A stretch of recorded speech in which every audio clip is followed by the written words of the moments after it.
On today's show, we have an awesome snippet from Mr. Russ Horrocks and yours truly on building a selling technician. In this snippet, we'll talk about the mindset it takes to be a top selling technician. Take it away, Russ and me.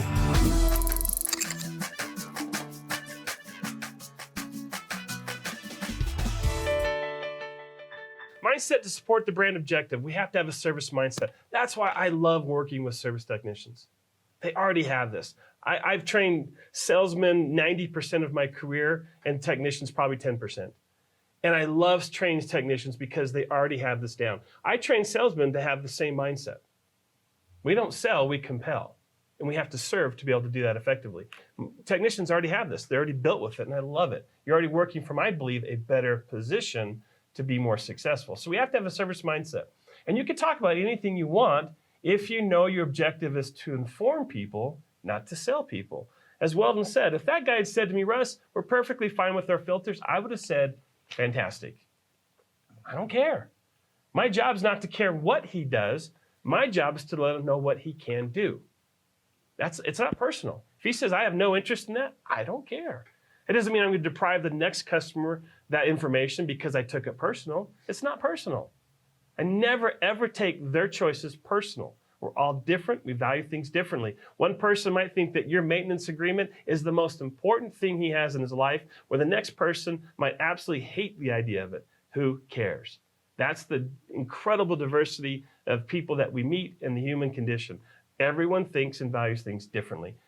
Why is there so much food available? Why are there so many different colors of vehicles available? Why is there so many different kinds of furniture? And I mean, there's all that incredible diversity and choice because that's how people are.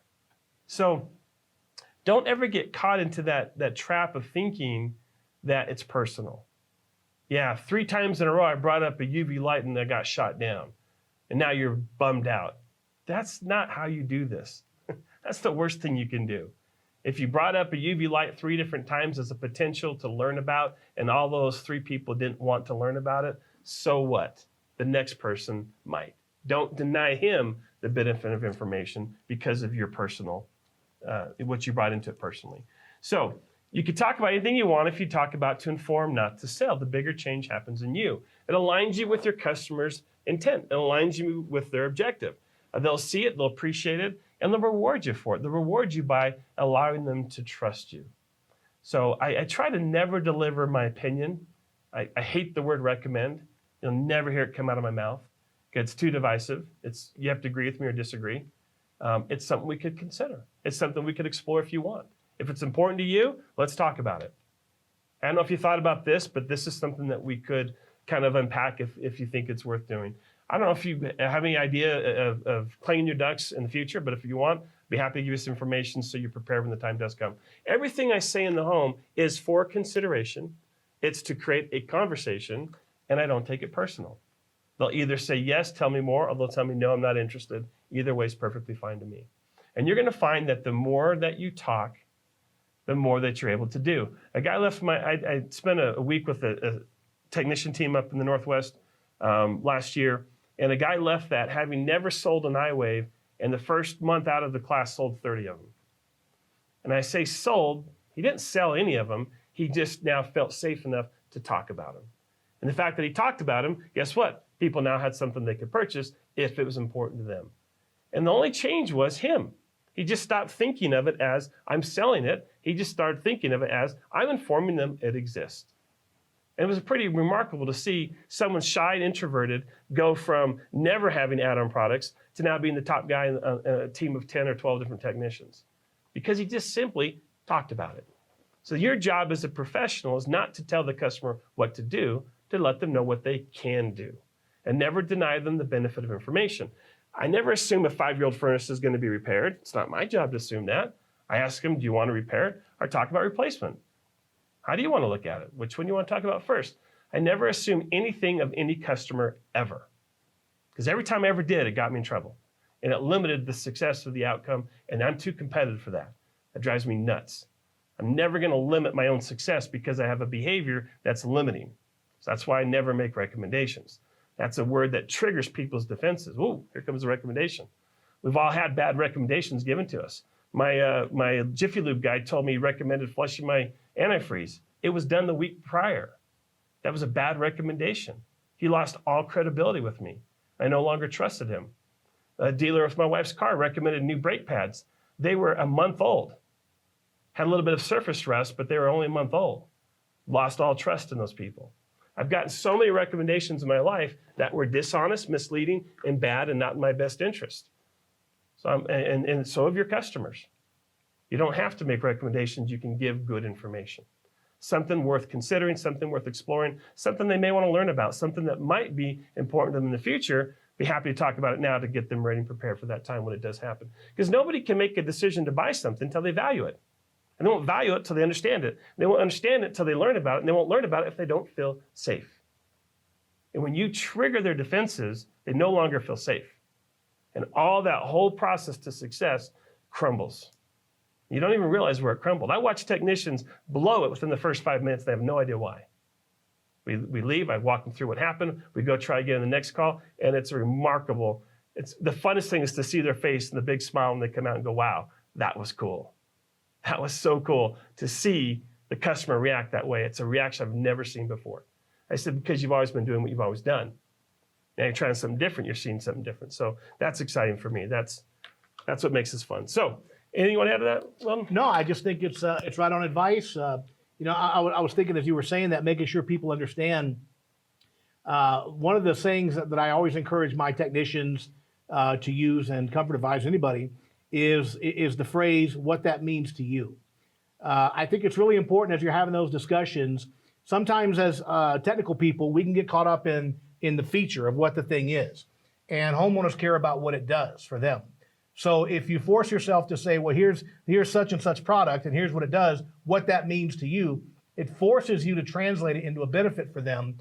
And I was thinking that when Russ was talking about them, feeling they trust, and they don't feel pressured, they don't feel pushed.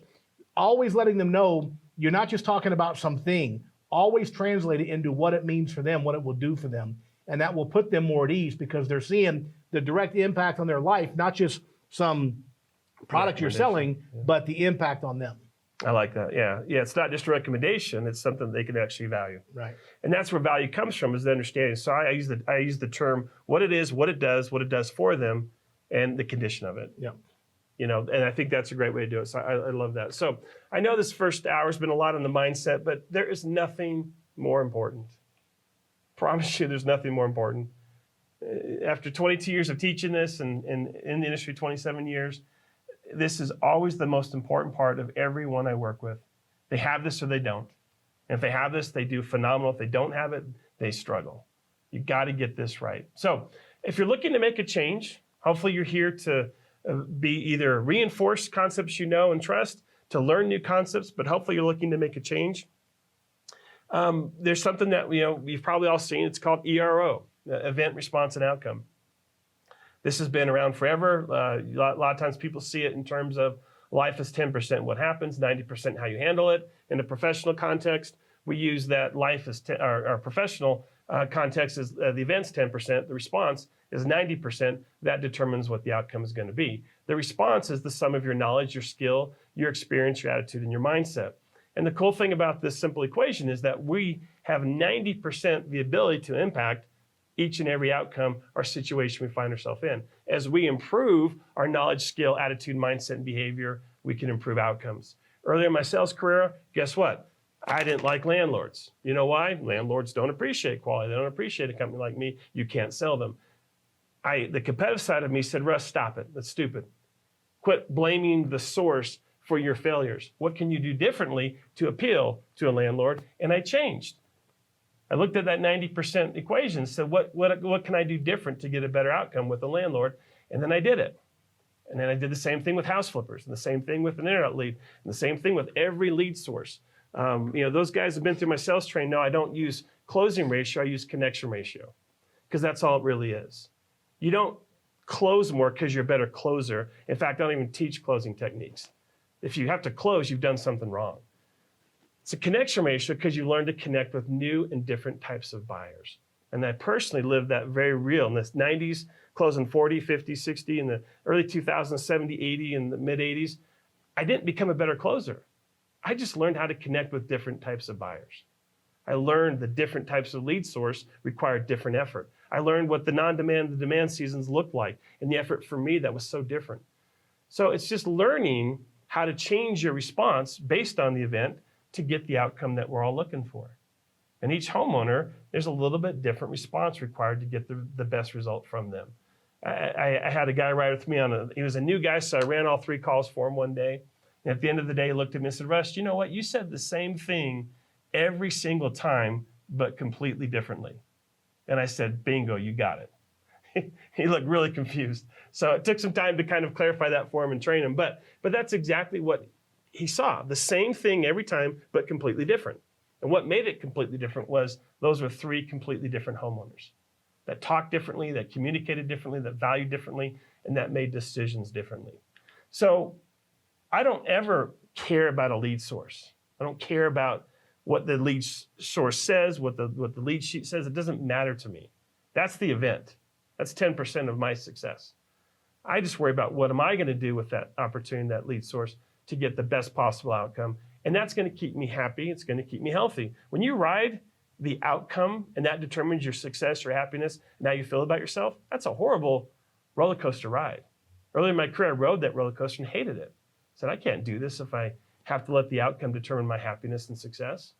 And that's when I learned to put my focus on my effort, my execution, my response, trusting the outcome was going to be what it should be. So that kept me healthy. It kept me happy. It allowed me to love what I did and the way that I did it. So what do most people repeat?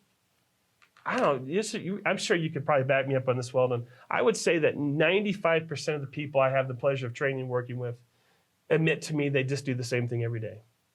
There's no effort to change. There's nothing they're trying differently. There's no effort made to what could I have done differently today that I'll do differently tomorrow. Yeah. They just repeat day after day after day. I've got a little metaphor I use. I always say life is a highway.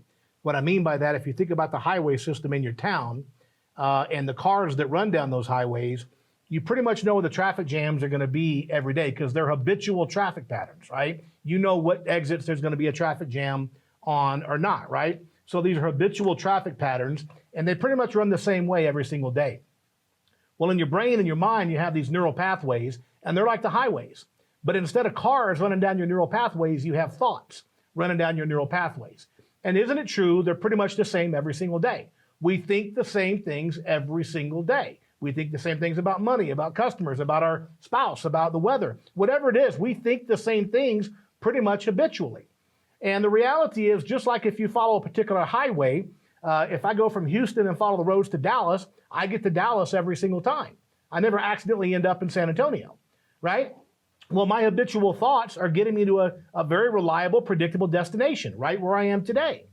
So if I keep having the same thoughts, which are going to trigger emotions, behaviors, et cetera, that whole kind of neurological process, if I want to go somewhere new, I'm not going to get there if I'm thinking the same habitual thoughts. I got to have a new, roadway system, a new highway system up here. And that's about creating new neural pathways, new habitual thoughts to take you in a different direction.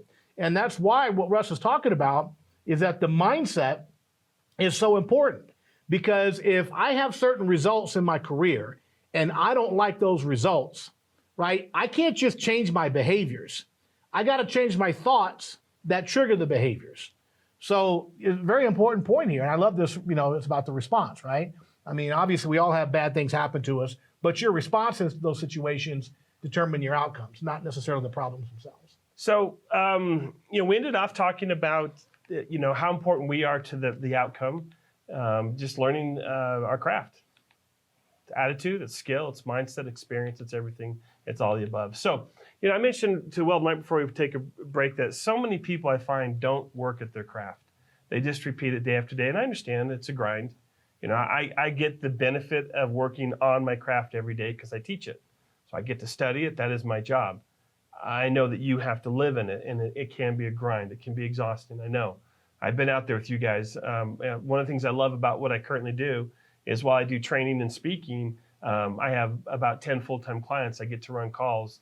I probably run 20 to 40 calls every month with technicians and salespeople. So I've been in homes with you guys. I've had 12, 14-hour days with you guys running these calls. And I know it can be exhausting. I know it can be tiresome. But don't deny yourself the chance to grow.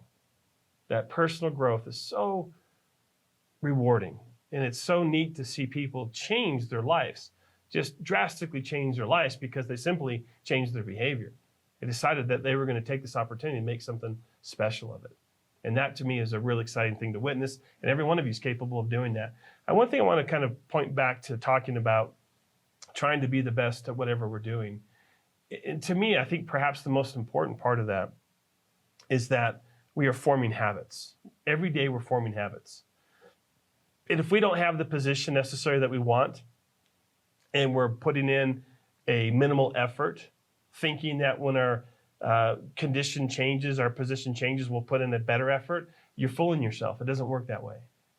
You're building habits today that will carry you throughout your life. And those habits will be either failure-based or success-based. So you have to decide, what are you doing for you, for the people that you love, and why are you doing it? So hopefully you can find motivation somewhere in there where you'll be wanting to put a little bit of time in every day to work at your craft. It could be 5, it could be 10 minutes.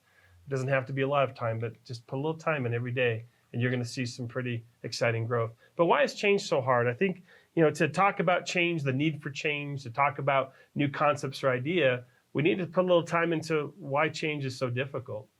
There's a few reasons for that. Some of it is physiological.